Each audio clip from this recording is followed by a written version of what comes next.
حاجه بديله للالبان. اللبن غالي. ايه بقى؟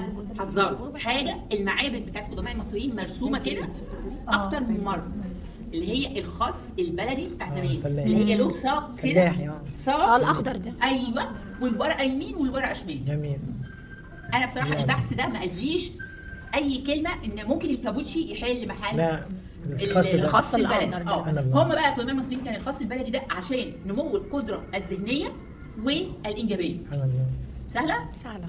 فاحنا هنقول ساق الخس تحتوي على ايه؟ تحتوي على كاني شربت كوبايه لبن، بس دي نباتي برضو ودي حيواني، مش بتفرق معايا قوي. انا ببص على الكالسيوم في ساق الخس، وبص على كلمه ثانيه اسمها الزنك. ايه الزنك ده بقى يا دكتوره مها اللي دخلتينا بيه؟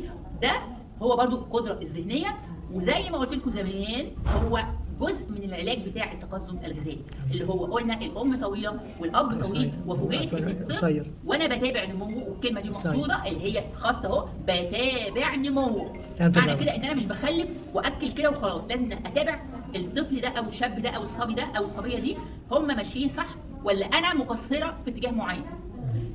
ليه انا بقول الجمله دي؟ لان لقينا ان في ستات هي طويله القامه والابهات طويل القامه، والعيل هو وراثيا سليم، لكن ماما ما بتاكلش صح. فاحنا عشان عالجنا قبل كده التقزم الغذائي، فاحنا مش هندخل بقى في الموضوع ده تاني. فقلنا الساق الخاص البلدي ده فيها كالسيوم وزنك. الزنك للقدره الذهنيه. حتى فكرتكم وقلت لكم نلم العيله يوم الجمعه زي النهارده كده مثلا، ونعمل ايه؟ نعمل فشار اللي فيه زنك برضه. طب في حاجه ثانيه؟ زمان، ومن زمان قوي، الجدود بتوعنا كانوا نقعد في الشمس وكل واحد يغسل خصايه وياكلها. طب الخصايه دي قلنا فيها ايه؟ فيها كالسيوم وفيها زنك. مفيده. يا سلام بقى على الكالسيوم ده واحنا اخدين الشمس. الشمس كمان. هو فيتامين د بيتفعل. يعني ايه بيتفعل؟ يعني هو موجود تحت الجلد بصوره غير نشطه. ايه اللي ينشطه ويخليه يشتغل ويبقى حلو 100 100؟ ان انا اتعرض للشمس ولو ايدي بس او وجهي بس.